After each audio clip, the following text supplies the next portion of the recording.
आउज़ुबिल्लाहिमिनश्शैतानिर्रजीम बिस्मिल्लाहिर्रहमानिर्रहीम अस्सलामु अलैकुम वरहमतुल्लाहि वबरकातुहू। Welcome back to my channel. This is me Sidra Azeem. उम्मीद है आप सब खैरियत से होंगे। मेरे प्यारे बच्चों, आज की वीडियो में हम डिस्कस करेंगे एक्सरसाइज 1.2 क्वेश्चन नंबर 1। ठीक है, यहाँ पर क्वेश्चन नंबर 2 स्टार्ट करने से पहले मैं कोशिश करूँगी कि थोड़ा सा आपको कॉन्सेप्चुअल जो है ना समझा दूँ कि यहाँ पर एक्चुअली जो है वो बेसिक्स जो है ना, इस क्वेश्चन में जो बेसिक रूल है वो मैं ज़रा थोड़ा सा आपको रिकॉल करवा दूँ। उससे फ़ायदा बेटा ये होगा कि जब आप लोग शुरू करोगे ना अपना, तो आप लोग को मुश्किल नहीं होगी क्वेश्चन नंबर 1 को समझने में। अगर मैं डायरेक्ट शुरू करवा दूँ तो वो कोई मसला नहीं, मैं करवा सकती हूँ, ऐसा कोई मतलब मुश्किल भी नहीं है। लेकिन अगर आप 5 मिनट दे दें और 5 मिनट भी ले लें मेरी, तो आप अगर इसके बेसिक्स को समझ लेंगे तो वो ज़्यादा बेहतर है। क्योंकि देखें, जब तक हम बेसिक्स को नहीं समझेंगे ना, उस वक्त तक आपको ये फ़ायदा नहीं देगा।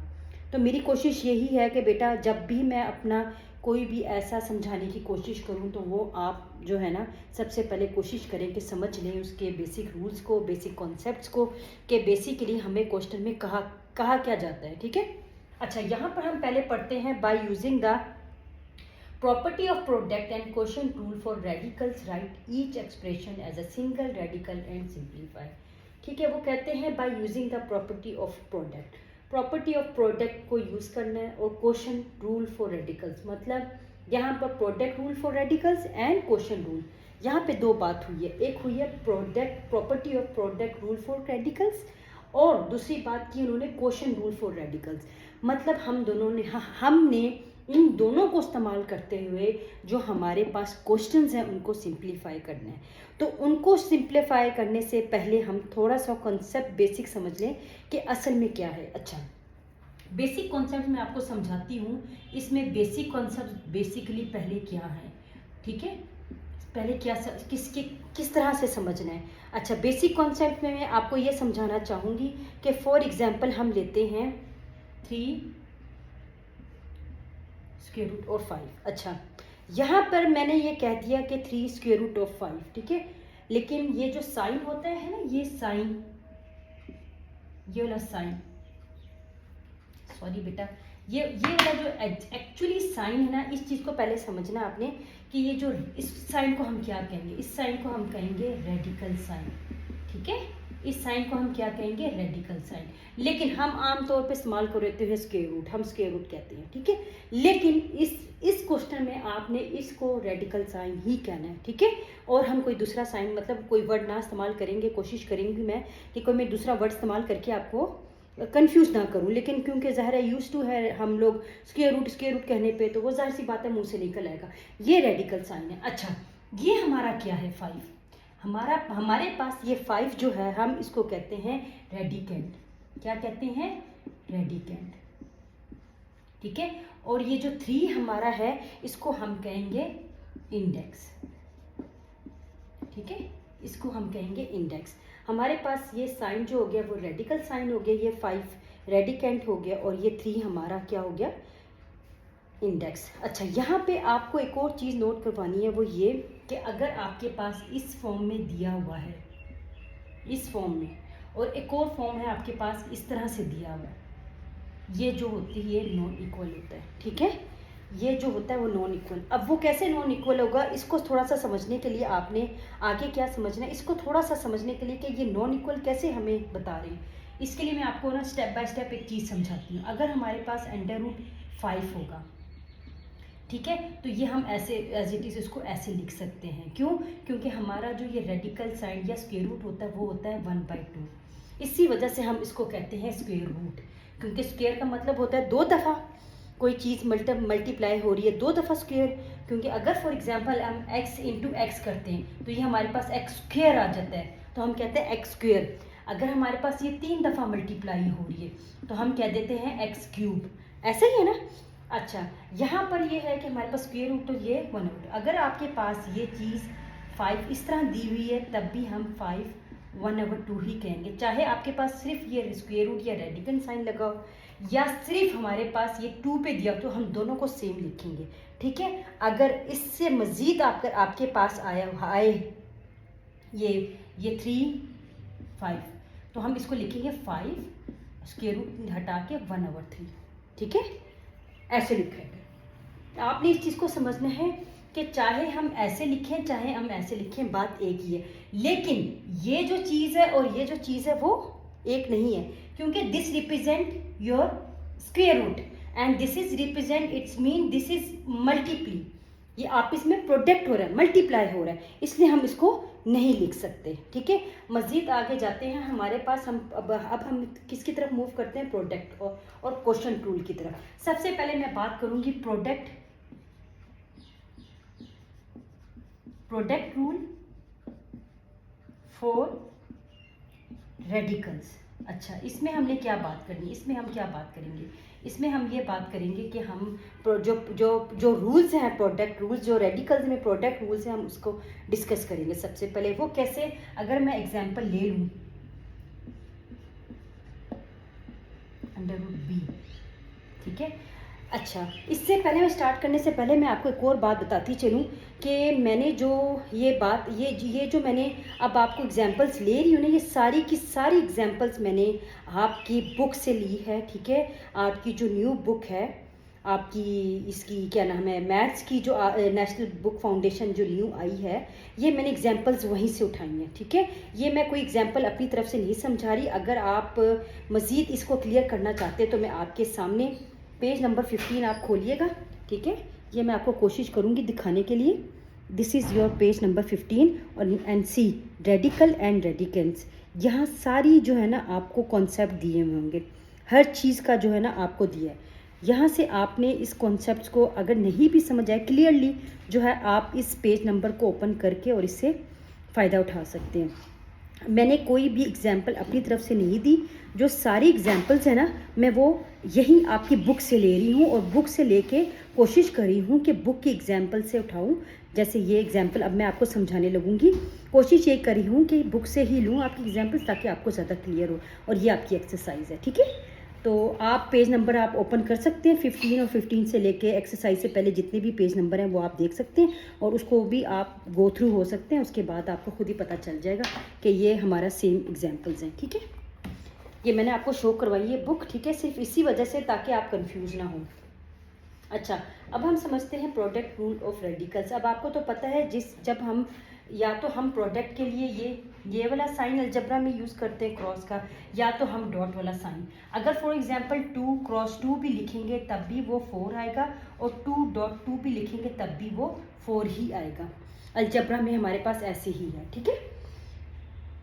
अच्छा, यहाँ पे हमारे पास सिर्फ अब इसको लिखने का तरीका क्या है, इसको लिखने का तरीका ये है कि अगर हमारी इंडेक्स, अब ये हमारे पास 2 हैं, इसको हम इंडेक्स कह रहे हैं ना, हम अपने लफ्ज़ों में पहले पावर कहते थे। अगर आपको पिछली अगर कोई थोड़ी सी आपको पीछे अपनी मेमोरी को रिकॉल करें तो अलजेब्रा में हम कहते थे पावर, लेकिन अब जो आपकी न्यू बुक में हम इसको कह रहे हैं इंडेक्स, ठीक है। इंडेक्स, अगर आपके पास एक से मजीद इंडेक्स, मतलब मैंने आपको समझाने के लिए यहाँ पर 1 लिखा था तो ये 3 1 था तो मैंने कह दिया इंडेक्स, ठीक है। अब यहाँ पे 2 हैं, ठीक है, तो हम अगर मोर देन 1 है आपके पास index, then we will say indices. What we will say, indices, उसको हम कहते हैं इंडाइसिस, ठीक है। अगर इंडाइसिस, इस प्रोडक्ट रूल में इंडाइसिस मस्ट बी सेम, ये बात आपने याद रखनी। सबसे पहले प्रोडक्ट रूल फॉर रेडिकल्स में आपके पास जो है इंडाइसिस सेम होनी चाहिए, ठीक है।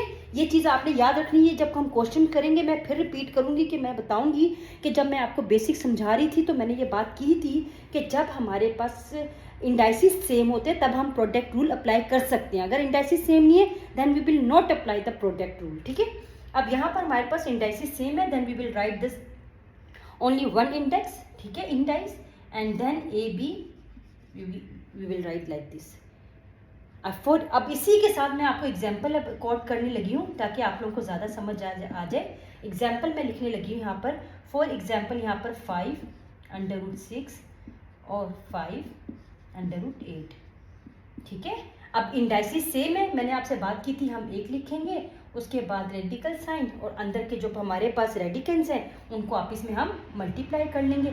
जब आप मल्टीप्लाई करेंगे तो आपके पास जो आंसर होगा 6 8 क्या हो जाएगा हमारे पास 48 I think. If I am wrong you must be correct, okay, comment में मुझे बताइएगा। यहाँ तक आपको समझ आ गई? ये हमारे पास आ गया प्रोडक्ट रूल फॉर रेडिकल्स। कोई मुश्किल नहीं है इसमें। क्या है, आपने पहली बात याद रखनी है कि इंडाइसिस सेम होनी चाहिए। अगर आपके पास इंडाइसिस सेम है देन यू कैन प्रोडक्ट, ठीक है। अच्छा, यहाँ तक उम्मीद है आपको समझ आ गई होगी प्रोडक्ट रूल्स के बारे में। अब हमारे पास, पहले मैंने आपको क्वेश्चन में बताया था कि दो बातें हो रही है, एक प्रोडक्ट की बात हो रही है, क्वेश्चन की बात हो रही है। यहाँ तक आपको प्रोडक्ट की बात मतलब यहाँ तक तो आपको समझ आ गई होगी। अब हम बात करेंगे क्वेश्चन, ठीक है। यहाँ पे हम बात करेंगे क्वेश्चन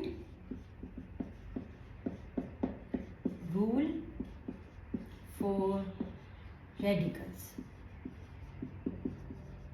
अब हम समझेंगे क्वेश्चन रूल फॉर रेडिकल्स। अच्छा, प्रोडक्ट में तो मैंने आपको बताया था जो आपके लिए इजी, जो आपके लिए था क्या नाम है, रूल था प्रोडक्ट, वो आपको इस बात की समझ आई कि नंबर के आपस में नंबर में डिवाइड हो रहा है। अच्छा, क्वेश्चन पे क्या होता है? क्वेश्चन पे ये बात समझने के लिए आप हमेशा याद रखना, जब आपके पास क्वेश्चन की बात आएगी तो इसमें ये होगा कि ये डिवाइड होगा, ठीक है, डिवाइड होगा। वो कैसे? एग्जाम्पल कोट करते हैं हम कि वो कैसे होगा। जैसे हमने लिया था n√a और n√b, ठीक है, ये डिवाइड हो रहा है। और ये डिवाइड कैसे होगा? ये इस तरह से, ठीक है। अब यहाँ पर यही चीज़ सेम मैंने आपको पहले भी बताया था, प्रोडक्ट रूल में और क्वेश्चन रूल में भी आपके पास इंडाइसिस सेम होंगी। ये जो होंगे ये we will say these are the indices. अगर इंडाइसिस सेम है then you can apply the question rule. If indices are not same then you can not be applied, okay. Then यहाँ पर हमारे पास सेम है तो आप क्या करेंगी, यहाँ पे एक लिखकर और ए और बी को अंदर डिवाइड कर देंगी।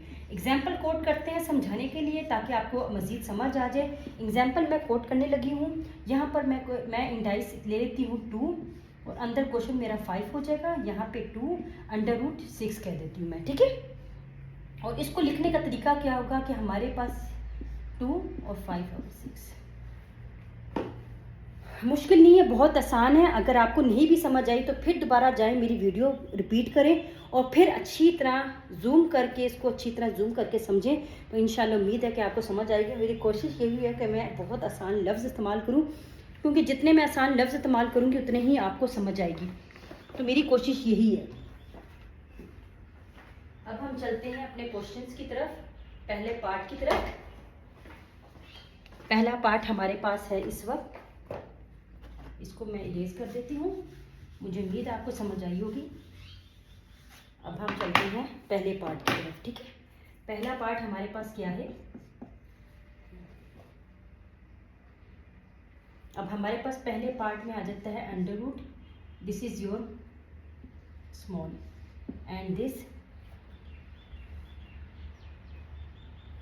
अगर थोड़ी सी कोई भी मिस्टेक हो लिखने में या उसमें तो आप प्लीज़ मुझे फ़ौरन करेक्ट करें, वॉइस वो कमेंट करें और करेक्ट कर दें, ताकि बाकी जो बच्चे देखें बाद में तो उनको भी मुश्किल ना हो, ठीक है। कैमरा उम्मीद है सेट है मेरा। अच्छा, इसको हम कैसे लिखेंगे? मैंने आपको बताया था कि अगर हमारी इंडाइसिस सेम है तो we can apply the product rule. और वो कैसे अप्लाई करेंगे वो मैं आपको बताती हूँ। हमारे पास ये 3 मतलब सेम है, तो हम इसको कैसे लिखेंगे? 3 6 × 6 3 और ये 36 and that's it, this is your answer, ठीक है। पार्ट 2 की तरफ चलते हैं। पार्ट 2 में हमारे पास 5√4 5√8 सोल्यूशन लिखते हैं। देखिए, बोर्ड ऑफ के पॉइंट ऑफ व्यू से भी आपको चीज़ें समझाने की कोशिश करूंगी, ताकि मेरे बच्चों अगर आप इसी तरह सॉल्व करेंगे बोर्ड के पेपर में तो मज़ीद उससे बेहतरी करें, ताकि आपके बोर्ड में जब प्रेजेंटेशन अच्छे तरीके से हुई होती है ना पेपर की, तो जो एग्जामिनर होता है ना उसको चेक करने में भी मज़ा आता है। लेकिन वही बात अगर आप गंद मारेंगे और इस तरह करेंगे तो एग्जामिनर को मज़ा नहीं आता। एग्जामिनर भी देखता है ठीक है नहीं है नहीं है, लेकिन आपने अच्छे तरीके से, जिस तरह मैं आपको समझा रही हूँ इस तरीके से आपने अगर क्वेश्चन उतारा हो, कोई पार्ट उतारा हो और इस तरीके से लिखेंगे विद सोल्यूशन के साथ, and you can write the solution even the spelling of solution, और उसके बाद आप अटेंड करें तो उनको भी पता होगा कि क्वेश्चन कहाँ तक ख़त्म हुआ, उसका आंसर कहाँ से शुरू हुआ है, सोल्यूशन कहाँ से शुरू हुआ है, मज़ा आता है। फिर जो एग्जामिनर होता है ना उसका भी दिल खुश हो जाता है। अच्छा, अब उसको हम कैसे लिखेंगे? Indices, we have more than one index, then we will write only one and then we will multiply by radicand, then 4 8s we have 32 and this is your answer. Again third part, 4 under root x, 4 under root x cube, ठीक है। यहाँ पे solution, जब भी आप मुझे देखेंगे मैं हमेशा यही चीज़ लाजमी लिखती हूँ, और मैं अपने बच्चों को जब पढ़ाती हूँ ट्यूशन्स में उनको यही बार बार एक बात करती हूँ कि जब तक अगर आपकी अच्छी प्रेजेंटेशन नहीं है पेपर की, you will not get the full marks. Okay, you have to be keep focusing on your presentation while you are giving your exams. Okay, ठीक है। अभी हमारे पास सोल्यूशन है 4x इंटू एक्स क्यूब, 4, ये आप इसमें मल्टीप्लाई हो रहा है। अब ये वाली इसकी पावर और इसकी पावर, हेयर इट इज़ 1 और 3 + 1 क्या हो जाएगा 4, हेयर वी हैव 4। ओके, यहाँ तक समझ आई होगी आपको। अब चलते हैं हम अपने फोर्थ पार्ट की तरफ। फोर्थ पार्ट क्या है हमारे पास? 10 प्रोडक्ट 3 11। अब यहाँ पे सोल्यूशन, अब आप लोगों को यहाँ से बात समझ आ रही होगी कि अगर मैं यहाँ अगर ये जाहिर सी बात है आपको प्रोडक्ट रूल को अप्लाई करने के लिए आपके पास इंडाइसिस सेम होनी चाहिए। अब हमारे पास इंडाइसिस सेम नहीं है, फिर आप क्या करेंगे? इंडाइसिस सेम नहीं है तो आप यहाँ लिखेंगे the product rule for radicals, the product rules for radicals does not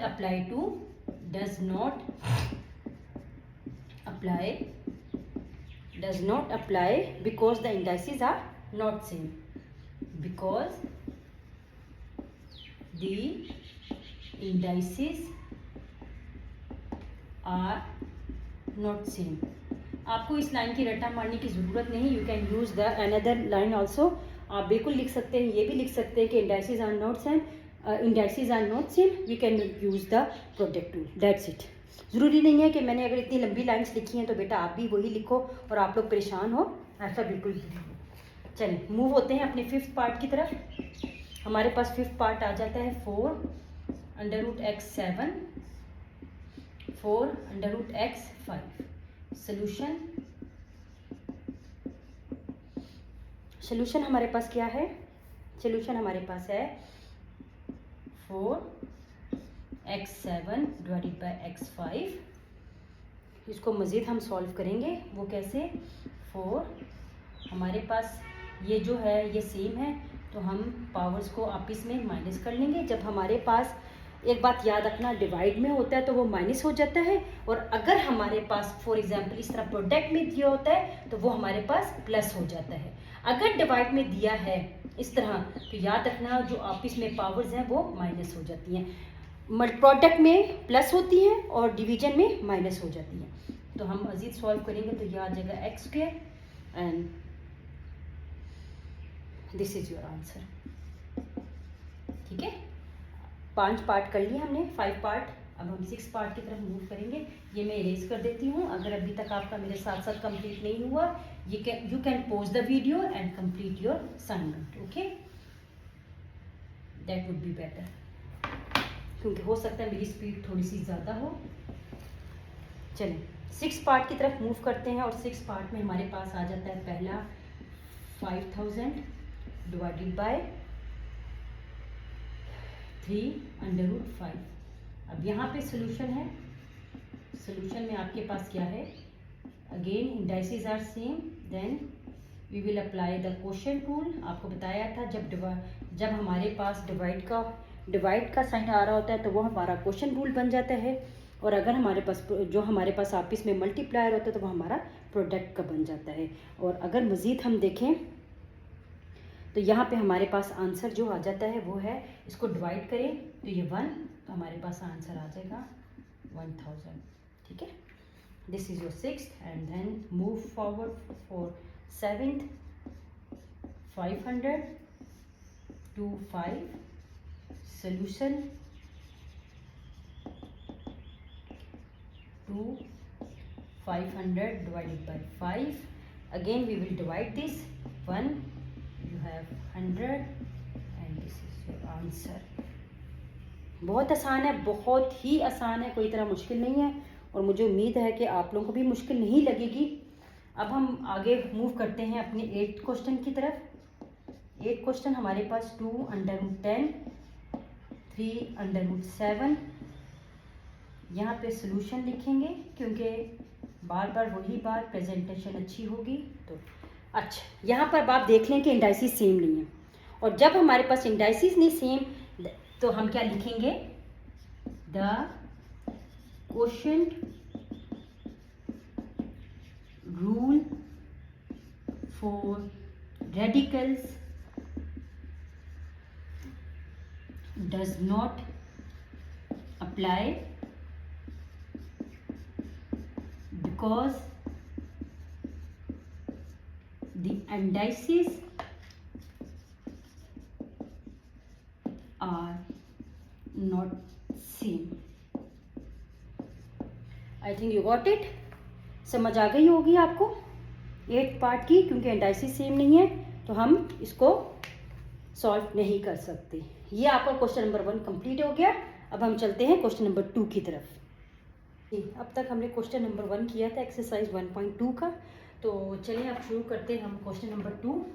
question number 2 के लिए सबसे पहले मैं कोशिश यही करती हूँ कि इनकी फुल स्टेटमेंट लिख दूँ, ताकि जिन बच्चों के पास बुक्स नहीं हैं तो उनके लिए मुश्किल ना हो। अगर उन्होंने कोई अपने नोट्स रेडी करने हैं तो वो अपने नोट्स इजीली रेडी करें। अगर उनके पास बुक ना भी हो तो वो बहुत इजीली जो है ना मेरे इस वीडियो से फ़ायदा उठा के अपनी रेडी कर सके नोट्स। मेरी कोशिश यही है कि बेटा मैं जितनी हद तक आपके लिए एक ईजीएस्ट फॉर्म में ला सकूं वीडियो, मैं कोशिश करती हूं कि मैं उतना ही लेके आऊं ताकि आप लोग बच्चे जितना भी फ़ायदा उठा सकें। बहुत अच्छी बात है, जाहिर सी बात है, अगर हम फ्री ऑफ कॉस्ट अगर किसी बच्चों को अच्छी तालीम दे देते हैं, और हमारी नेक नियति भी सिर्फ यही है कि हमारी वीडियो से या हमारे पास जो तालीम है, जो हमारे पास एजुकेशन है, जो हमारे पास नॉलेज है, अगर वो हम किसी को फ्री ऑफ कॉस्ट ट्रांसफ़र कर दें तो चले वो फ़ायदा उठा लें तो अच्छी बात होगी और उनके दिल से दुआएं भी निकलेंगी। तो जाहिर सी बात है, आजकल के ज़माने में कोई अगर नेक काम कर रहा है तो उसके लिए अप्रिशिएट भी बहुत ज़रूरी होता है, ताकि उसके लिए आगे जो है ना मज़ीद राहें जो है ना वो बिल्कुल आसान रहे। ठीक है, तो मुझे अपनी दुआओं में याद रखिएगा ज़रूर। और चले आगाज़ करते हैं अपने 2 क्वेश्चन पे। उस पर क्या आता है कि write each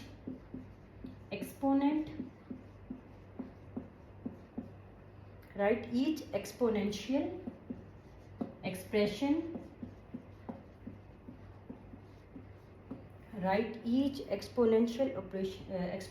as an equivalent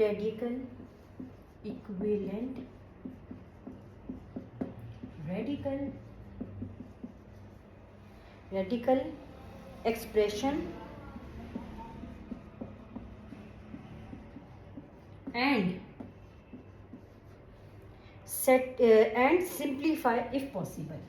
simplify if possible। ये आपकी स्टेटमेंट है, ठीक है, जिसमें से आपने ये क्वेश्चन नंबर 2 जो है पूरा करना है। मेरी फिर यही कोशिश होगी कि क्वेश्चन को शुरू करने से पहले मैं आपको बेसिक जो है वो कॉन्सेप्ट समझा सकूं, क्योंकि जब तक बेसिक कॉन्सेप्ट नहीं समझा पाऊंगी उस वक्त तक अच्छा मतलब ये नहीं है कि आपको समझ नहीं आएगी। अगर तो आपको बेसिक रूल्स पता है फिर तो बहुत अच्छी बात है, आप इसको स्किप भी कर सकते हैं और स्किप करके आप एक्सरसाइज पे भी जा सकते हैं। लेकिन मैं कोशिश यही करूँगी कि सबसे पहले आप जो है ना इसके बेसिक्स को समझ सकें, अगर किसी बच्चे को नहीं आ रही। अच्छा, इसमें जो बेसिक कॉन्सेप्ट समझाना चाह रही हूँ वो आप ये समझ लें। सबसे पहले बेसिक कॉन्सेप्ट क्या है, ठीक है।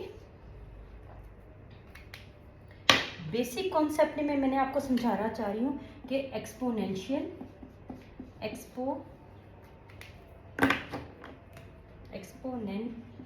फॉर्म,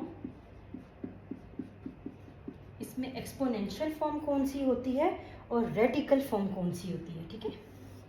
रेडिकल फॉर्म, इसमें आप क्या समझेंगे कि एक्सपोनेंशियल फॉर्म कौन सी होती है और रेडिकल फॉर्म कौन सी होती है। मैं ज़्यादातर प्रेजेंटेशन पे भी उतना ही ध्यान देती हूँ जितना कि राइटिंग पे भी, क्योंकि ज़ाहिर सी बात है जब प्रेजेंटेशन अच्छी होगी तो बच्चे अट्रैक्ट होंगे और ज़ाहिर सी बात है उनके लिए ज़्यादा ईजी होगा।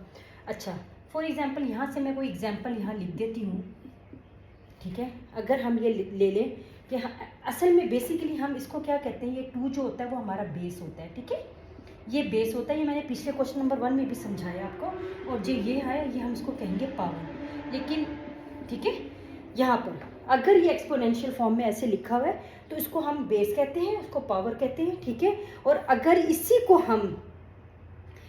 को हम रेडिकल फॉर्म में लिखना चाहें तो रेडिकल फॉर्म में हमने कैसे लिखना है, वो ऐसे लिखना है कि ये जो आपकी पावर है वो इधर सिंपली जो है ना मैं ट्रांसफ़र करूँगी और ये जो 2 है आपकी इधर, क्योंकि आपको पता है कि ये जो साइन है ये आपका क्या है, रेडिकल साइन है। और ये आपका जो है ये आपको पता है कि आपके पास ये जो 2 है और 2 जो था वो आपके पास रेडिकेंट था, ठीक है। ये 2 आपके पास रेडिकेंट था, ठीक है। ये आपके पास इंडेक्स था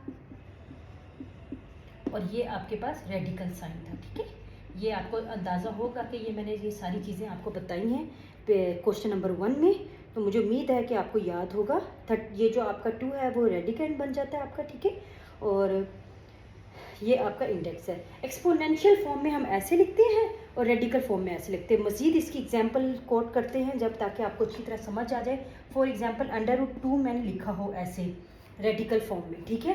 तो हम इसको मज़ीद कैसे एक्सपोनेंट कर सकते हैं, 2 1/2 मज़ीद एक्सपेंड अगर करें तो ये मज़ीद एक्सपेंड इसी तरह होगा। और हमारे पास अगर ये यहाँ पर इंडेक्स दिया हो तो हम इसको कैसे लिखेंगे, मैंने आपको बताया था बेस लिख के एक्सपोनेंशियल फॉर्म में, और ये 1/3 पावर आ जाएगी। अगर ये इस फॉर्म में है तो वो है एक्सपोनेंशियल फॉर्म, ठीक है। और अगर इस फॉर्म में है तो वो रेडिकल फॉर्म, ठीक है। ये दोनों अच्छी तरह बात समझ लें। जब तक आपको ये दोनों अच्छी तरह बात समझ आ जाएगी ना तो आपको क्वेश्चन करने में कोई मुश्किल नहीं होगी, ठीक है। आपकी एक्सपोनेंशियल फॉर्म में ऐसे आता है और रेडिकल फॉर्म में ऐसे आता है। जैसे फॉर एग्जांपल अगर एक्सपोनेंशियल फॉर्म में आपको लिख दूं 9 1/2, तो आप रेडिकल फॉर्म में कैसे करोगे, रेडिकल फॉर्म में आप करोगे इसको, रेडिकल फॉर्म में कैसे करोगे, रेडिकल फॉर्म में आप करोगे इसको, ये क्या नाम है, 9 और √, ठीक है। क्यों, क्योंकि मैंने आपको बताया था 1 जो 2 होता है वो असल में रेडिकल साइन ही होता है। चाहे आपका 1/2 लिखा होता है या नहीं लिखा होता है, यहाँ पे 2 लिखा हो या नहीं, लेकिन इस स्क्वायर रूट का मतलब ही 1/2 होता है। ये चीज़ आपको अच्छी तरह समझनी है। अगर चलिए नेक्स्ट एग्जांपल मैं आपको देती हूँ, शायद नेक्स्ट एग्जांपल में ज़्यादा आपको क्लियर हो जाए बात। वो इस तरह से कि आपके पास 2 1/3 इज इक्वल टू √, तो ये जो आपकी पावर है वो यहाँ पर आ जाएगी इंडेक्स बन के, और ये जो आपकी बेस है यहाँ पे रेडिकन बन के आ जाएगी, ठीक है। समझ आइए अब आपको,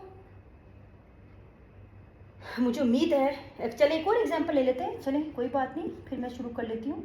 2 1/4, तो ये आपकी बेस थी, यहाँ पे रेडिकन पे आ जाएगा, ये आपकी पावर थी, ये आपकी इंडेक्स में आ जाएगा 4, ठीक है। ये ऐसे है। तो मुझे उम्मीद है ये क्लियर हो गया होगा आपको। तो हम आगाज़ करते हैं अपने एक्सरसाइज से। बिस्मिल्लाह पढ़ लें ताकि आपको समझ आए। बिस्मिल्लाहिर्रहमानिर्रहीम। हर काम शुरू करने से बिस्मिल्लाह पढ़ा करें ताकि बरकत हो और आपको समझ भी आए। और हमारे पास 1 पार्ट जो है वो है 216 2/3, ठीक है। 216 2/3। मैं इसको ब्लैक में लिख लूँ ताकि आपको पता हो कि कौन सा क्वेश्चन है और कौन सा सॉल्यूशन है। 216 2/3, ठीक है। अब आपने यहाँ पर थोड़ा सा जो है कॉन्सेप्ट, इस बात को समझना है कि हम यहाँ पर थोड़ा सा ट्रिकली भी हम इस्तेमाल करेंगे, और वो किस तरह करेंगे मैं आपको बताऊँगी, ठीक है। अच्छा, बिस्मिल्लाहिर्रहमानिर्रहीम, सॉल्यूशन शुरू करते हैं। मेरी आदत है जब भी मैं क्वेश्चन शुरू करती हूँ या कोई पार्ट तो मैं बिस्मिल्लाह ज़रूर पढ़ती हूँ, तो मैं आपसे भी रिक्वेस्ट करती हूँ कि बिस्मिल्लाह पढ़ लिया करें। अच्छा, ये हमारे पास इस वक्त एक्सपोनेंशियल फॉर्म में है, ये बात याद रखना। और हमने इसको कन्वर्ट करना है रेडिकल फॉर्म में, और रेडिकल फॉर्म में कन्वर्ट करना है वो भी सिंप्लीफाई करके, क्योंकि उन्होंने कहा है कि write each exponential expression as an equivalent radical expression and simplify if possible. तो सिंप्लीफाई का मतलब क्या होता है कि ईजिएस्ट से ईजिएस्ट सॉल्व करके इसका आंसर निकालें। तो वो हम कैसे करेंगे वो मैं आपके सामने बताती हूँ। आपके पास ये यहाँ पर बेस थी ना एक्सपोनेंशियल फॉर्म में, इसको हम बेस कहते हैं। 216 आपकी बेस है, ये मैंने आपको बताया था। मैं आपको अभी इसका पेज नंबर भी शो करती हूँ। और 2/3 हमारी ये पावर है, ठीक है।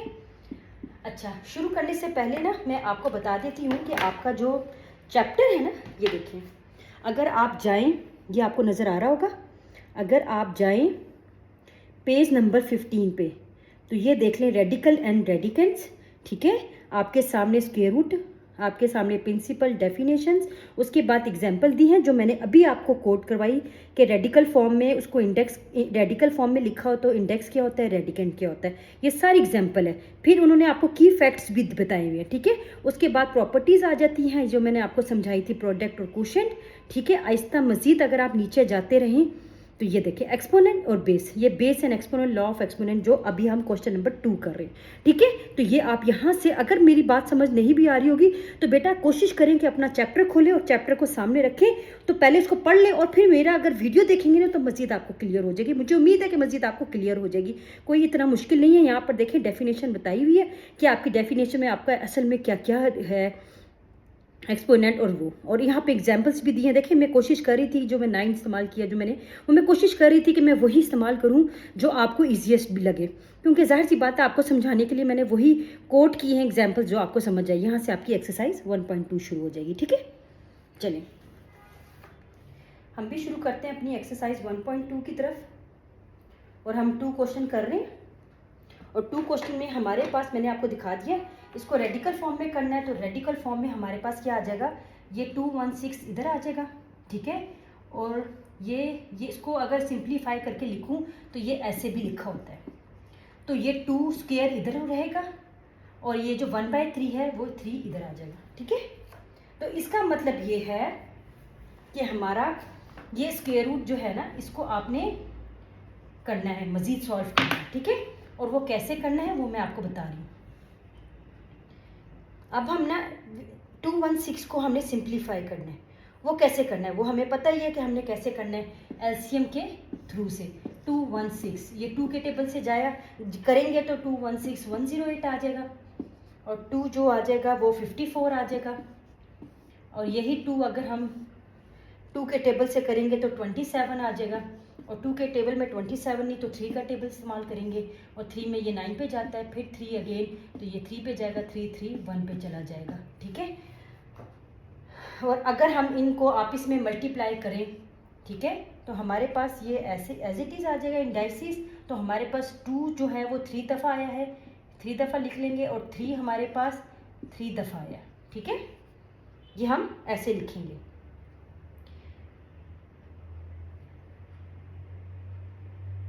और ये जो स्क्वायर रूट था वो इधर आ जाएगा, ठीक है। अब हमने जो इनकी पावर्स हैं वो इकट्ठी कर देंगे पावर्स, और 2 × 3 6 हो जाएगा, और इसकी पावर को यहाँ पर हम इकट्ठी कर देंगे, और जो स्क्वायर होगा वो बाहर लिख लेंगे, और यहाँ पर 3 और मज़ीद 6, और ये 3 2 6 हो जाएगा। और उसके बाद हमारे पास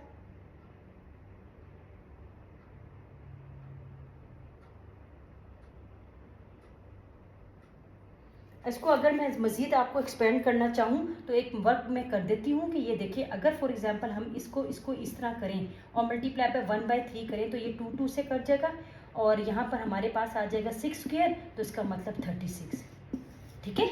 लेकिन हमने जो है वो रेडिकल फॉर्म में करना था, ठीक है। इन्होंने कहा था कि रेडिकल फॉर्म में करना है, तो इसलिए हम ये यही स्टॉप कर देंगे, हम इसको मज़ीद सॉल्व नहीं करेंगे।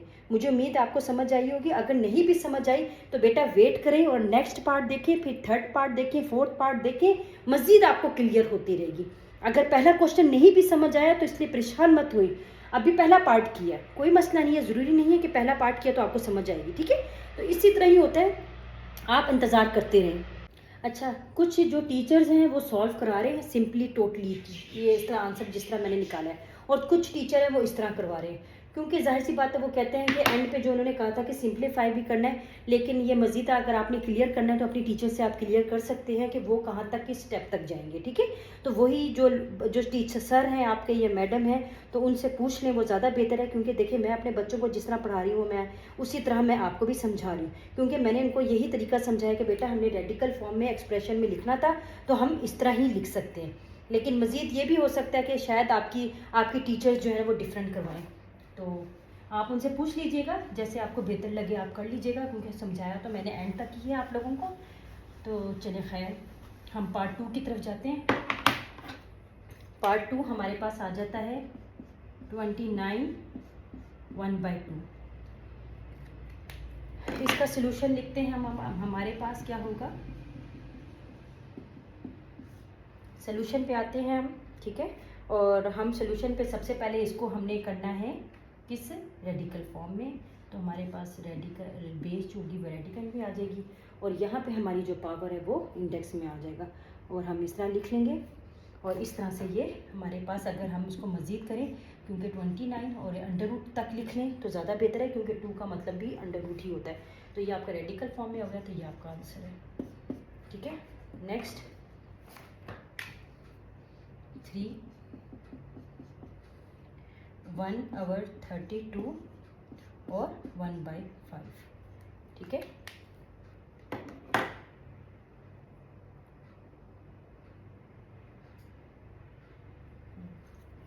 चलिए सॉल्यूशन, ये हमने सबसे पहले रेडिकल फॉर्म में लिखना है 1/32 और ये पावर 5, और इसमें हम जो करेंगे वो करेंगे 32 को आप ज़रा सॉल्व करो। 29 को हमने क्यों नहीं किया था, क्योंकि बेटा आपको पता है 29 अपने ही टेबल पे जाता है, इसलिए ये सिंप्लीफाई नहीं हो सकता था, इसलिए इसको ऐसे ही आ सकता है। 32 हमें पता है सिंप्लीफाई हो सकता है, हम सिंप्लीफाई करें तो आपके पास ये आ जाएगा आई थिंक 16, और ये हो जाएगा 8 4 2 1, ठीक है। अगर तो आपको ये थोड़ा सा समझने में प्रॉब्लम भी हो रहा है तो मुझे ज़रूर मज़ीद बताइएगा, आपको अगर ना ही समझ आ रहा है, ठीक है। तो 5 1/2 1 2 3 4 5, यहाँ 5 पावर आ जाएगी, ठीक है। तो हम इसको मज़ीद सॉल्व करते हुए ऐसे करेंगे 5 2 5 1/2 5 1/5 5 5 से कट गया 1/2।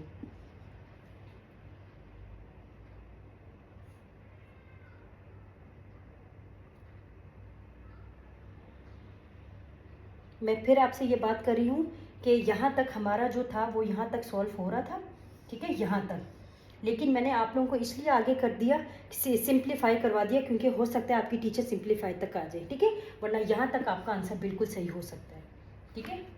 अच्छा, पार्ट 4 पे जाते हैं हम। पार्ट 4 हमारे पास जो है वो हम करते हैं सबसे पहले।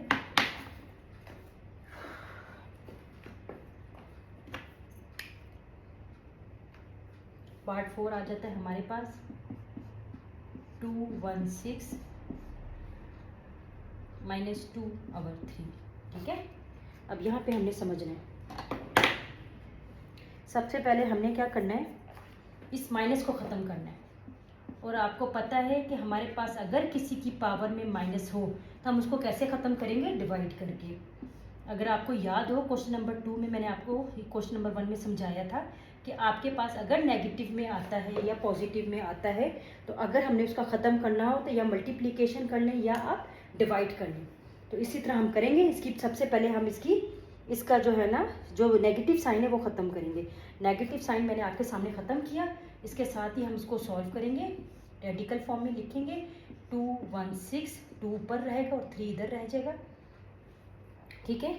अब 216 का हमने पहले भी निकाला था, अगर आपको याद हो तो वो क्या आया था 3, 2 हमारे पास क्यूब थे और 3 भी क्यूब थे। अगर आपको याद हो तो ऐसे ही था हमारे पास, अगर नहीं तो आप पीछे मेरा पीछे करके ना वीडियो आप चेक कर ले तो आपको याद आ जाएगा, ठीक है। इसको मज़ीद सिंप्लीफाई कर लेते हैं। 1/3 2 × 3 3 multiply by 2,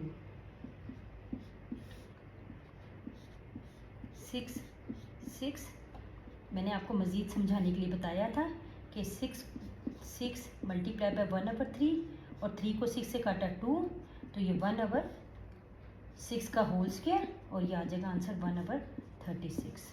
this is your answer, this would be your answer, और ये भी आंसर है आपका। ठीक है, यहाँ तक हो सकता है क्योंकि हमने रेडिकल फॉर्म में लिखना था ना, लेकिन फिर वही बात आ गई सिंप्लीफाई, तो मैंने इसलिए आपको समझा रही हूँ साथ साथ कि अगर यहाँ तक आपकी टीचर करवा रही है तो यहाँ तक चले जाएं, अगर यहाँ तक करवा रहे हैं तो यहाँ तक रहने दें आप। ठीक है, ताकि आपको इजी रहे, मुश्किल ना लगे, आपको परेशानी ना हो कि टीचर ने हमें, अगर आप मेरी वीडियो देख रहे हैं तो आप इस चीज़ से परेशान ना हो कि हमारी टीचर ने जो है वो इस तरह करवाया और आप इस तरह करवा रहे हैं।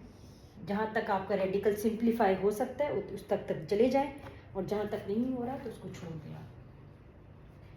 Question number 5, part 5, sorry, this is question number 2 and we are going to solve part 5। ठीक है, पार्ट 5 में हमारे पास आ जाता है 1000 1/3 and now again we have to write this in radical form. ठीक है, रेडिकल फॉर्म के लिए ईजीएस्ट वे क्या है कि हम पावर को इंडेक्स बना रहे हैं और बेस हमारा रेडिकेंट हो जाता है। This is your now. मज़ीद इसको सॉल्व करने के लिए हम क्या करेंगे कि इसको हम एक्सपेंड कर देंगे। सिंप्लीफाई कैसे, ये 3 में आ जाता है। ठीक है, ये आपको पता है, अगर हम इस तरह लिख लें या उस तरह लिख लें तो बात एक ही है। तो अगर हम इसको मज़ीद सॉल्व करें तो वो ऐसे हो जाएगा 1/3 और 3 से कटा तो 10। ठीक है, अब हमने ये रेडिकल फॉर्म तक जाना था तो वो यहाँ तक होगा। सिंप्लीफाई अगर आगे हो रहा है तो ठीक है, नहीं हो रहा तो लीव दिस। ठीक है, चलिए अभी हमारे पास जगह है, हम नेक्स्ट पार्ट नीचे ही कर लेते हैं। 6 पार्ट 1/39 1/2। Solution radical form 1/39 2। ठीक है, उसको हम ऐसे भी लिख सकते हैं और उसको हम ऐसे भी लिख सकते हैं। ठीक है, दोनों फॉर्म में लिख सकते हैं जैसे आपको इजी लगे, क्योंकि मैंने आपको बताया था कि हम इस तरह लिख लें या इस तरह लिख लें, दोनों की एक ही बात है। मैंने आपको समझाई थी ये बात कि जो हमारा स्क्वायर रूट होता है वो 1/2 होता है,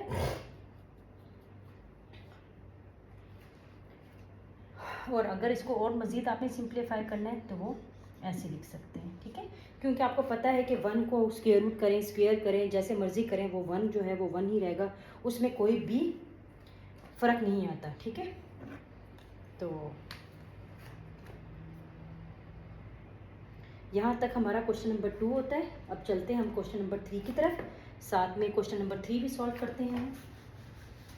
अगर आपके साथ साथ नोट्स रेडी हो रहे हैं बहुत अच्छी बात है, अगर नहीं हो रहे तो मेरी वीडियो को फिर से ले जाएं पीछे और इसको मज़ीद सॉल्व करें, मज़ीद समझ के अपना जो है ना नोट्स तैयार कर लें।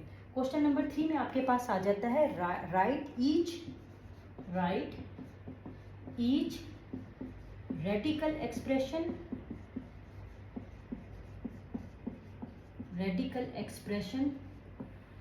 write each radical expression as an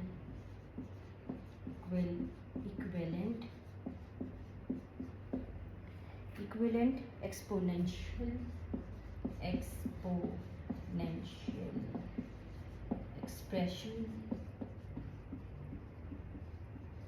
exponential expression and simplify if possible। Okay, पहले आपके पास क्या था, इक्विवेलेंट एक्सपोनेंशियल एक्सप्रेशन था, आपने रेडिकल में करना था। अब हमारे पास क्या आया है, रेडिकल में, और हमने इसको एक्सपोनेंशियल फॉर्म में लिखना है। और वो कैसे करना है, वही सेम तरीका है। पहले हमारे पास उस फॉर्म में था, हमने इस फॉर्म में किया, अब हमारे इस फॉर्म में है, हमने उस फॉर्म में करना है। तो वो हम कैसे करेंगे, सोल्यूशन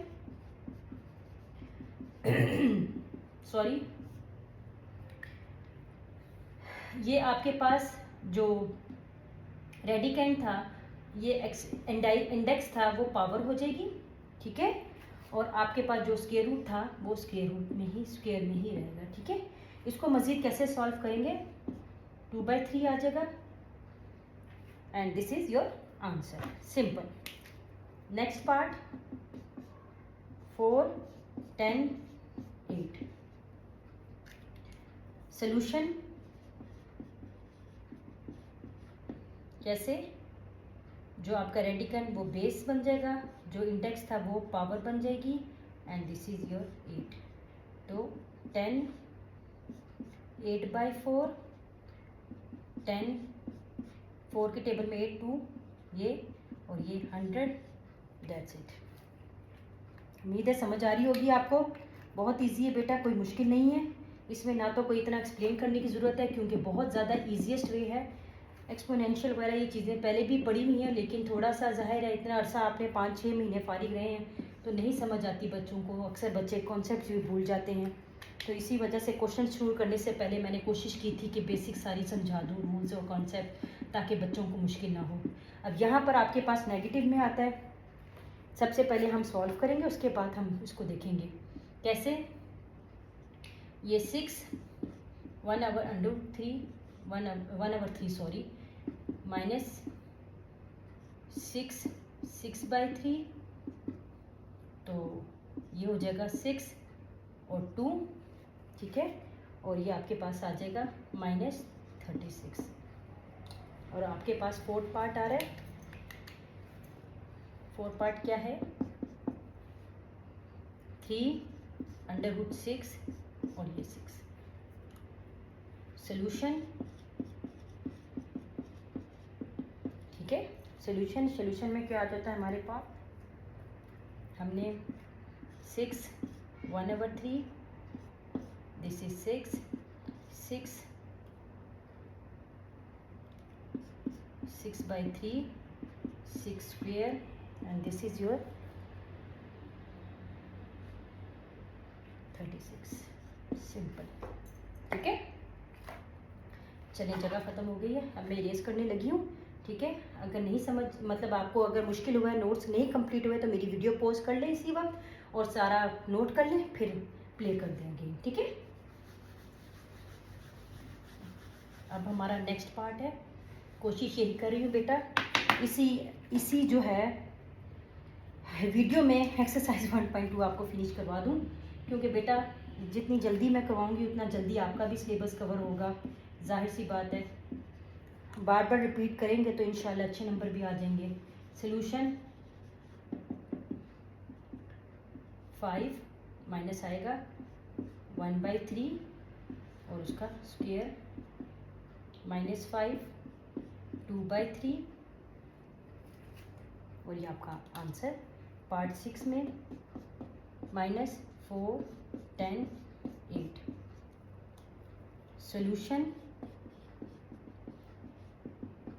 सोल्यूशन में क्या है,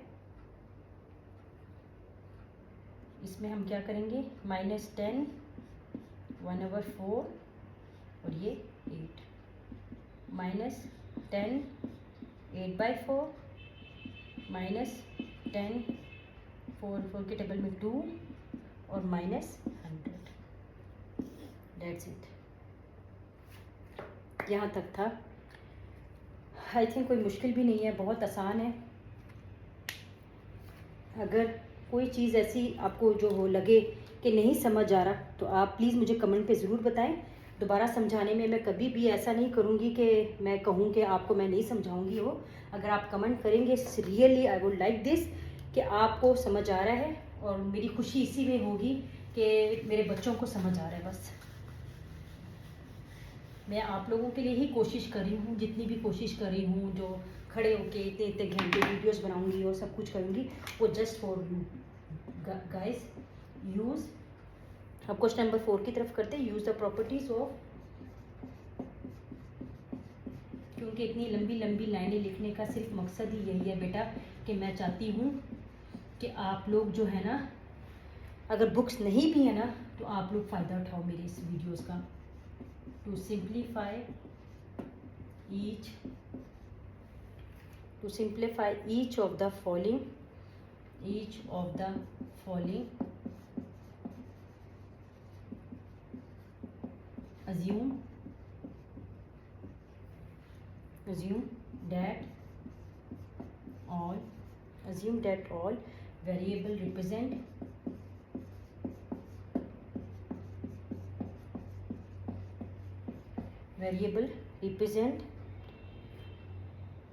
positive numbers.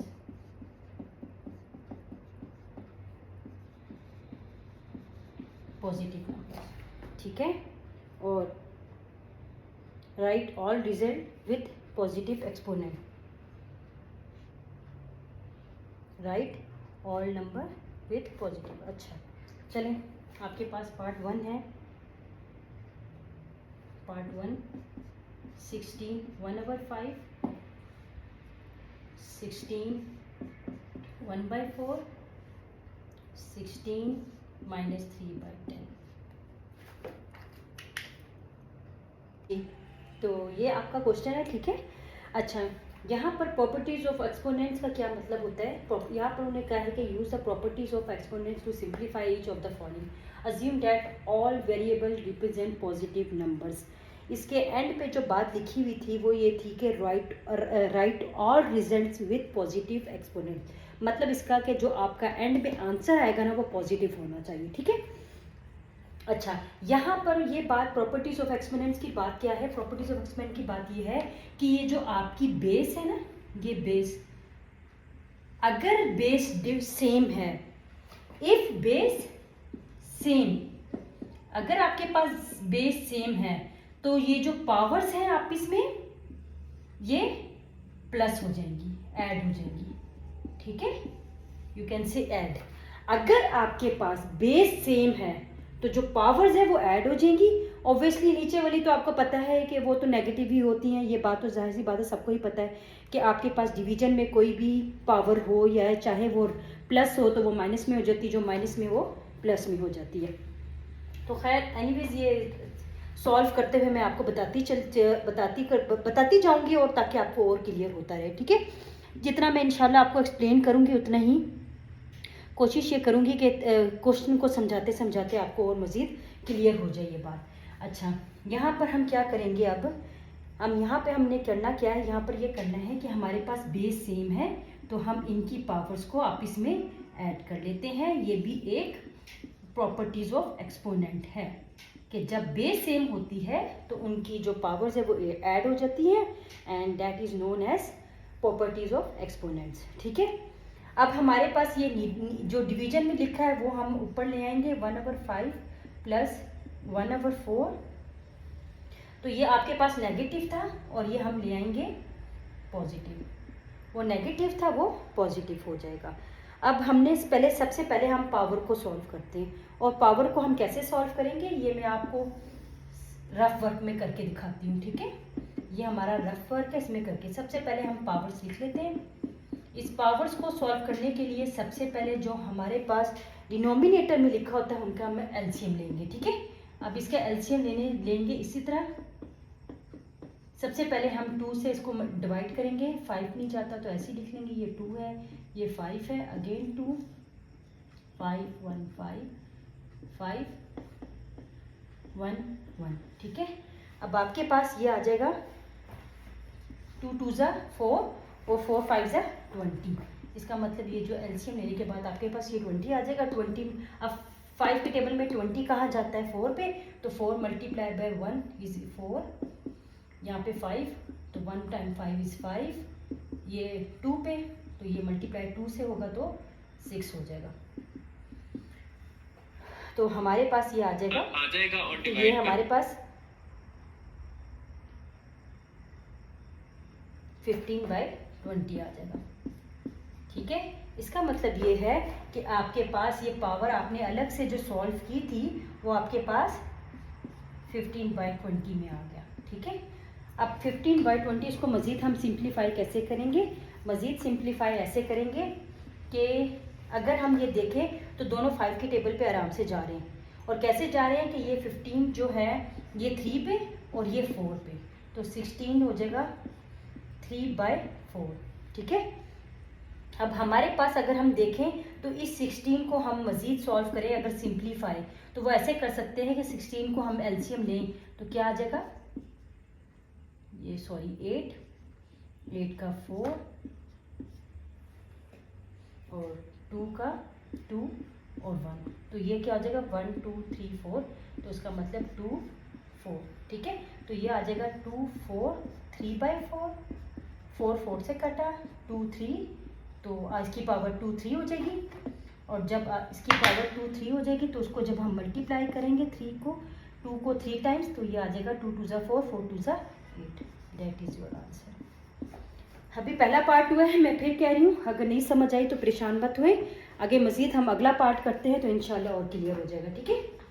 चलिए, अगर आपसे अगर सॉल्व नहीं हुआ तो आप पॉज कर लें वीडियो और सॉल्व कर लें, और फिर जब सॉल्व हो जाए तो नेक्स्ट वीडियो कर लें आप। नेक्स्ट पार्ट हमारे पास बन जाता है 7 - 1/3, 7 5/3 -7 4/3, ठीक है।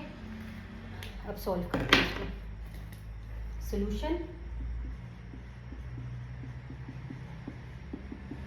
सोल्यूशन में हमारे पास सबसे पहले आ जाएगा 7 - 1/3। मैंने आपको बताया था ये बात, ठीक है, कि अगर आपके पास बेस सेम है तो हम सबसे पहले हम इस पूरे को होल को इससे मल्टीप्लाई करेंगे, फिर इससे मल्टीप्लाई करेंगे, तो हमारे पास आ जाएगा 7 5/3 -7 - 1/3 × 7 4/3। अब हमारे पास बेस सेम है और पावर्स अलग हैं, तो मैंने बताया था जब ऐसी होती है तो ये प्रॉपर्टीज़ है और ये आपस में ऐड हो जाती है और हम ऐड कर लेंगे, मज़ीद सॉल्व करेंगे। 3 - 1 + 5, इसकी क्योंकि हमारे पास डिनोमिनेटर सेम है, जब हमारे पास डिनोमिनेटर सेम होता है तो ऊपर का जो डिनोमिनेटर है वो एज इट इज़ आ जाएगा। तो इसको हम सॉल्व करेंगे। 7 - 4/3 -3/3, ठीक है। तो ये 7, ये माइनस नहीं आएगा, सॉरी, ठीक है, क्योंकि ये -1 + 5 है ना, तो ये 7 4/3 ऐसे ही रहेगा, -7 और ये -1 आ जाएगा, नहीं -1 फिर नहीं आएगा, मैं फिर अगेन मिस्टेक में हूँ, ये माइनस नहीं आना। अच्छा, ये मैं आपको बता दूँ, ये माइनस नहीं आना मेरा बेटा।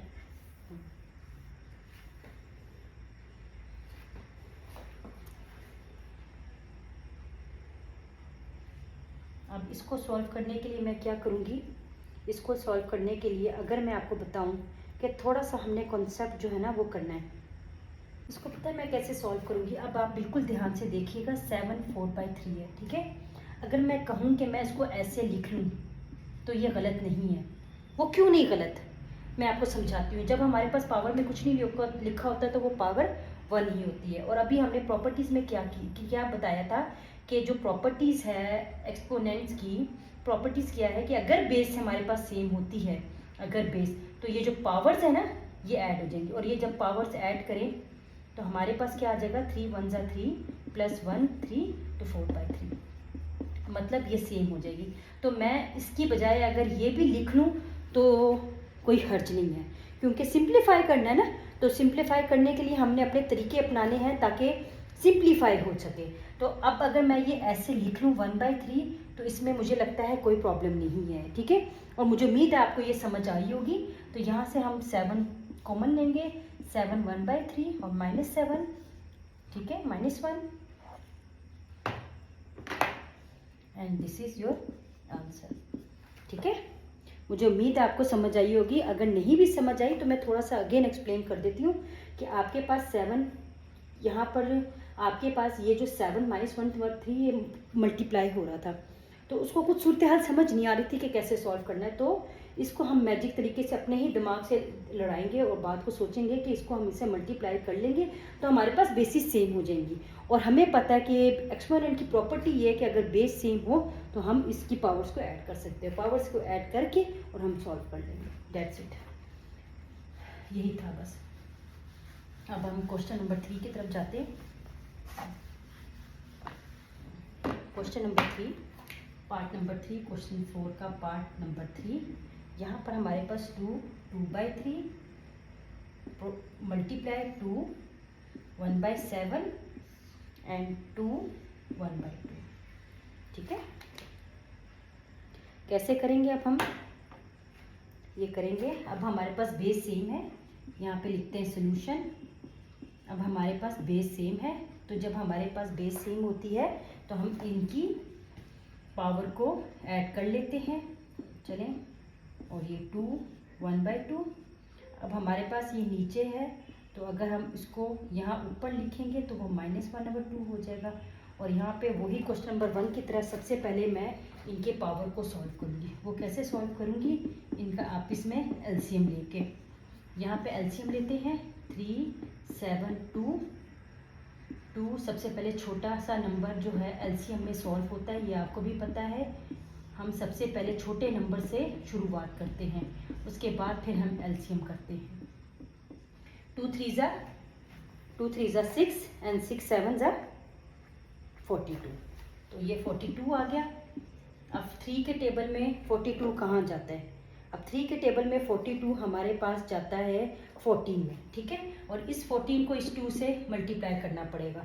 जब हम इस 14 को 2 से मल्टीप्लाई करेंगे तो 28 आ जाएगा। और यही 7 हम जब यही 7 के टेबल पढ़ेंगे तो 42 6 पे, तो ये 6 मल्टीप्लाई बाय 1 6 हो जाएगा। और जब हम 2 के टेबल में 42 कहाँ जाएगा? 12 में, और 12 यहाँ से मल्टीप्लाई बाय 1 होगा तो ये 12 आ जाएगा। अब मज़ीद इसको सॉल्व करेंगे। 28 + 6 - 21, तो हमारे पास आंसर आ जाएगा 13/42। अब हमने इसको मज़ीद अगर सॉल्व करें तो ये मुझे नहीं लगता कि मज़ीद सॉल्व होगा, क्योंकि ये जाता ही नहीं है। तो यहाँ पर हम स्टॉप कर लेंगे और ये आपका आंसर हो जाएगा। That's it. ठीक है, ये हो गया। अब हम जाएंगे 4th पार्ट की तरफ।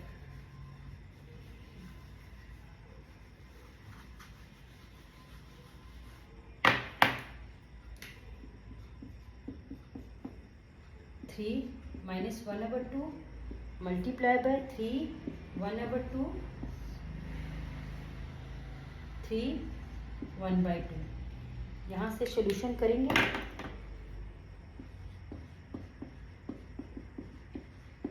ठीक है, और सॉल्यूशन क्या करेंगे? सॉल्यूशन ऐसे करेंगे कि इनकी पावर्स को ऐड करेंगे, +1/2 और 3 1/2। अगर हम 3 - 1/2 + 1/2 - 1/2, तो ये दोनों आपस में कैंसिल हो जाएंगे और हमारे पास विद द लेफ्ट ऑफ 1/2। तो अगर हम इसको मज़ीद सॉल्व करेंगे तो हमारे पास आ जाएगा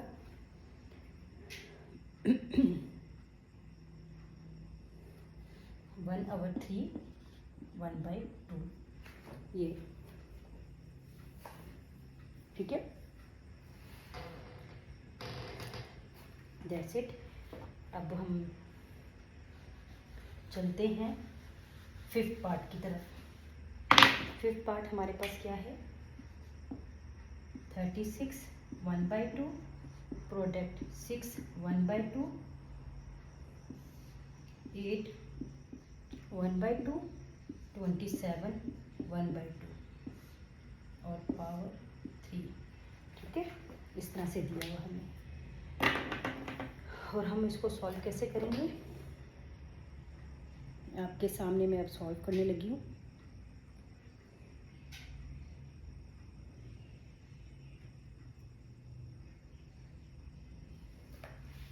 अगर आप इसको गौर करें तो आपको इस वक्त जो बात समझ आएगी वो ये मैं समझाने की कोशिश करूँगी, वो ये करूँगी कि अगर आप इनकी पावर्स को देखें, बेस तो सेम नहीं है लेकिन इनकी पावर सेम है। अगर आप इनकी पावर्स को देखें तो 1/2 1/2 1/2 सेम है ना, तो हम इसको इस तरह लिख लें। अगर ऐसे मज़ीद सिंप्लीफाई करके ऐसे, तो कोई हर्ज नहीं है। ये आपको भी पता है कि जब पावर सेम हो तो हम इनको इकट्ठी करके लिख सकते हैं। ठीक है, अच्छा, अब हम इसको अगर सॉल्व करें, इनको अगर सॉल्व करें 2 के टेबल से, ठीक है, 2 के टेबल से, या इसको हम 4 के टेबल से भी सॉल्व करें तो ये इजीली जा सकता है। ठीक है, और इसको आप मल्टीप्लाई भी करके डिवाइड कर सकते हो, उस फॉर्म में भी कर सकते हैं, जैसे आपको सही लगे। ये 3 पे, ये 4 पे, फिर ये 3 पे, ये 2 पे, ठीक है, ये 2 पे, अब ये 2 2 से कट गया, ठीक है, और ये 4 1 पे आ गया, और ये 3 1 पे। मतलब ये कि हमारे पास 1 3/2। तो आपको पता है कि पावर जो भी होगी, जो भी पावर होती है यहाँ पर वो 1 ही रहती है, उसका कोई हर्ज नहीं होता, ठीक है।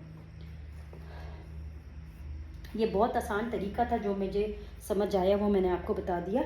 इसका सेकंड मेथड भी है। सेकंड मेथड से आप इस तरह भी सॉल्व कर सकते हैं कि दूसरा, मैं अगर आपको सेकंड मेथड समझाऊं तो वो इस तरह भी समझा सकती हूँ कि इनकी पावर्स को, इनकी जो बेस को ना, वो कोशिश करते हैं कि सेम करने की या उसको सॉल्व करने की। सेकंड मेथड से मैं आपको समझाती हूँ। 36 को अगर हम देखें तो हमारे पास वो 6 स्क्वायर आता है, मल्टीप्लाई बाय 1/2, ठीक है, इस तरह से। और अगर हम देखें तो हमारे पास 6 कहाँ आएगा, 2 मल्टीप्लाई बाय 3 और 1/2, ठीक है। 8 को हम अगर 2 क्यूब करें, ये भी आपको पता है, 2 2 4, 4 2 8, और 8 2 2 4 और 2 4 8। तो अगर हम इसको इस तरह लिख लें, 2 का स्क्वायर इंटू 2 1/2, और 27 को अगर हम 3 को करें तो 3 का करें, अगर एलसीएम लें तो हमारे पास 3 स्क्वायर इंटू 3 1/2, ठीक है, ये क्यूब आ गया। यहाँ पर मज़ीद 2 2 से कट गया, ठीक है। तो आपके पास 6 आ गया, ठीक है।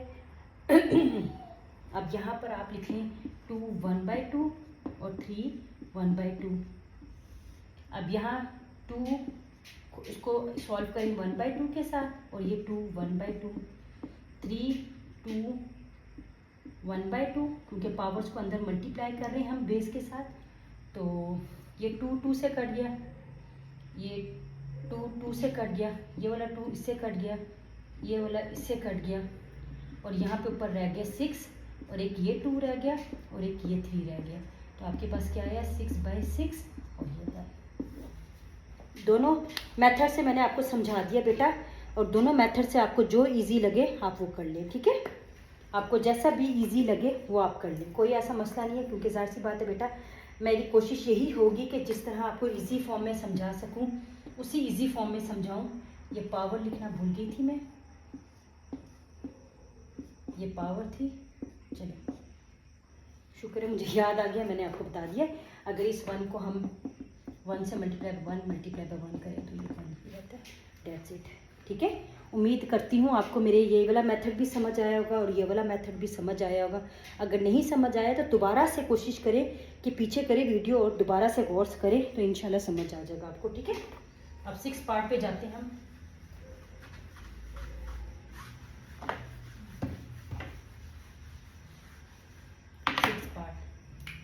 अब 6 पार्ट हमारे पास क्या है,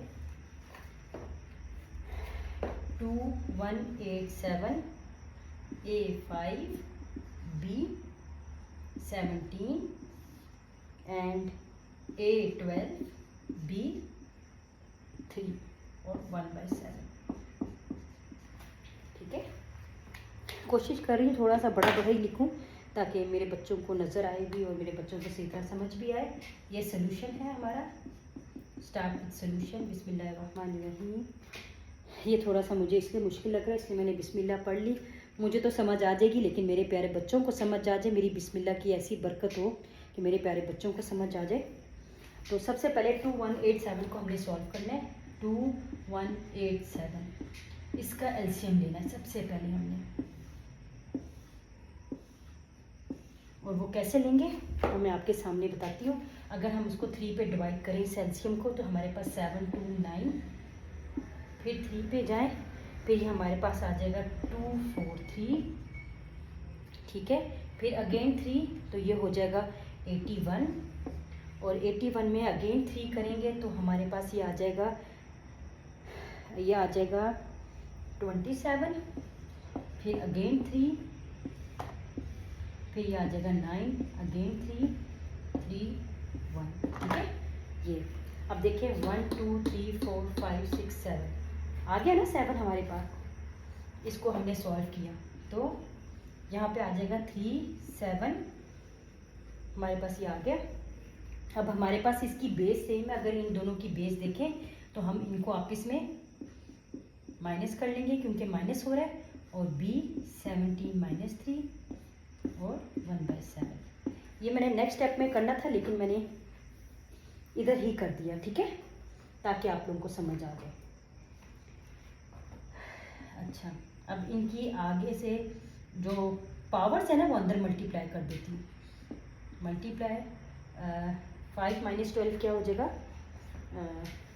6 7 8 9 10 11 7 माइनस 7 मल्टीप्लाई बाय 1/7 और b मल्टीप्लाई बाय 17 माइनस 3 जो हो जाएगा वो 14 मल्टीप्लाई बाय 1/7। अब 7 7 से कट गया 3 आ गया, ये 7 7 से कट गया तो a की पावर -1 आ गई, ये 7 14 से कटा तो ये b 2 आ गया। ऐसे ही है, ठीक है। अब हमारे पास यहाँ पर a जो है वो माइनस में है, तो जब हमारे पास कोई चीज़ a में माइनस में है तो हम इसको नीचे डिवाइड कर देंगे तो वो पॉजिटिव हो जाएगा। That's it, simple answer. समझ आई होगी आपको, बहुत आसान है, कोई इतना मुश्किल नहीं था, ठीक है।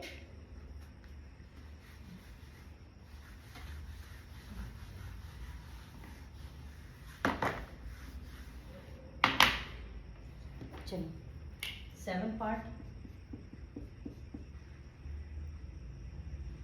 4 a3 और b3 मल्टीप्लाई 4 b3 और c3 मल्टीप्लाई 4 c3 और a3।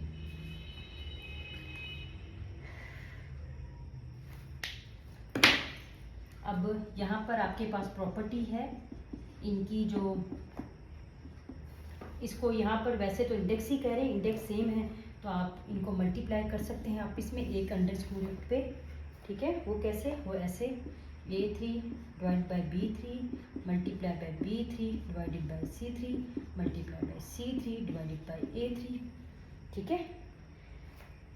a3 ये इससे कट गया, b3 इससे कट गया, c3 इससे कट गया, हमारे पास बाकी रह गया 4/1 और हमारे पास आंसर आ जाता है 1 डिवाइडेड बाय 4 और उसकी पावर जो भी होती है वो वही रहता है 1। दैट्स इट, यहाँ तक थी और मुझे उम्मीद है आपको समझ आई होगी। ये क्वेश्चन का आंसर जो है, पार्ट का जो आंसर है वो इतना मुश्किल नहीं है। चलिए अब हमारा क्वेश्चन नंबर 4 कंप्लीट हो गया है, क्वेश्चन नंबर 5 की तरफ जाते हैं हम।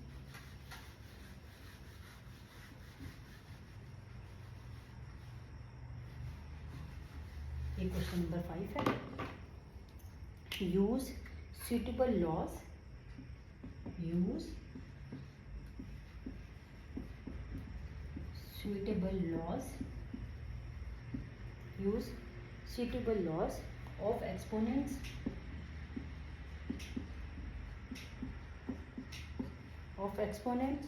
to show that। अच्छा, मज़े की बात बताऊँ आप, इसकी बात है ये जो प्रूफ वाले क्वेश्चन होते हैं ना, ये मुझे बहुत अच्छे लगते हैं क्योंकि इन पे ना सर खपाने की ज़रूरत नहीं पड़ती, ये ऑटोमेटिकली खुद ही सॉल्व हो सकते हैं। वो इतने इजी होते हैं ना, बिलीव करें, अगर समझने में आए ना तो वो इतने मज़ेदार होते हैं कि आपको इजीली समझ आ जाते हैं, बजाय इसके क्योंकि आपको पता है आपने प्रूफ करना है, ठीक है। प्रूफ से ये फ़ायदा होता है कि आपको आंसर नहीं भी याद तो आपको आंसर दिया ही होता है कि आपने लेफ्ट हैंड साइड को equal to right hand side करना है, आपका आंसर, डेट्स इट। तो इसलिए मुझे ये ना अच्छे लगते हैं। आपको मेरा ये टेक्निक अच्छी लगी होगी कि इनका तो आंसर उन्होंने खुद ही दिया, तो इसलिए मुश्किल नहीं लगती मुझे। और मेरी कोशिश ये होती है जो सबसे पहले मुझे शो डैट वाले क्वेश्चन होते हैं ना वही आए और वही मैं करूँ, तो इससे अच्छा ये होगा कि मेरे पूरे नंबर तो होंगे, ठीक है। Multiply by x Q square r square, q square r square, q square r square और पी स्क्वायर, ये लेफ्ट साइड, और आपने राइट हैंड साइड क्या प्रूव करनी है, x P square multiply by y Q square. बड़ा trickly question है, ठीक है, ये प्रूव करना है आपने।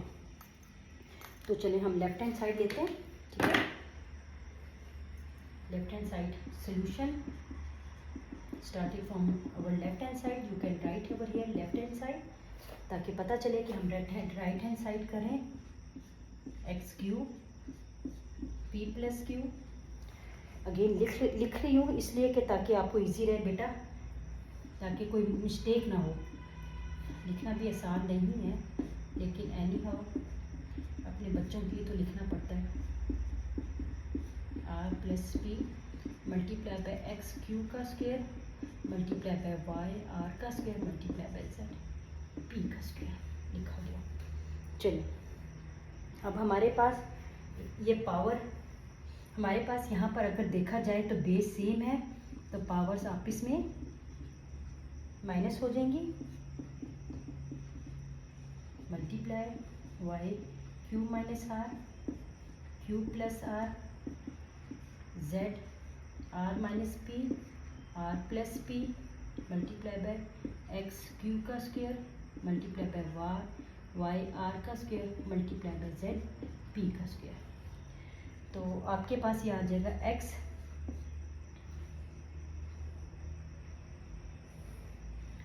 P square minus Q square. मैं बताती हूँ अभी, पहले मैं ये लिख लूँ फिर मैं आपको बताती हूँ मेरे बच्चों कि ये कैसे कर रहे हैं हम।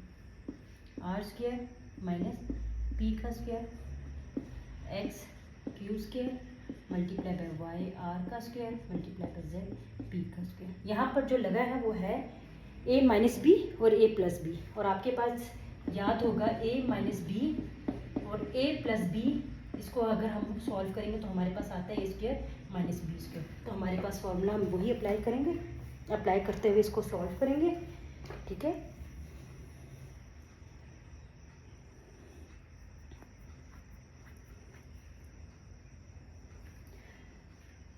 अब यहाँ पर देखना है, यहाँ पर ये चीज़ देखनी है कि ये x जो था हमारे पास, ये P square minus Q square है, एक ये x है और एक ये, ठीक है।